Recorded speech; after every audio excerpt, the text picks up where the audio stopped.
వృషభ రాశి వారికి వృషభ రాశిలోనే 12 సంవత్సరముల తర్వాత దేవగురు బృహస్పతి వృషభ రాశిలో ఉండగా కుజ భగవానుడు సంచారం చేయడం వలన ఒకవైపు కుజదోషము, మరొక వైపు చిన్న చిన్న ఆటంకాలు ఎదురవ్వడం, ప్రయాణాలలో ఇబ్బందులు, మీ జన్మ నక్షత్రం రోజున అష్టమి, పూర్ణిమ, అమావాస్య తిథుల యందున వాగ్వివాదాలకు దూరంగా ఉండండి, నీటి ప్రయాణాలకు దూరంగా ఉండండి.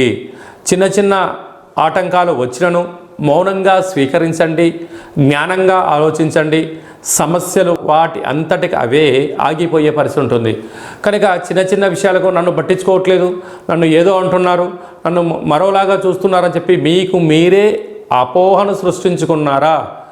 సమయం, ధనం, ఆరోగ్యం 3 మిమ్మల్ని కుంగదీసే పరిస్థితి చాలా అధికంగా ఉంటుంది.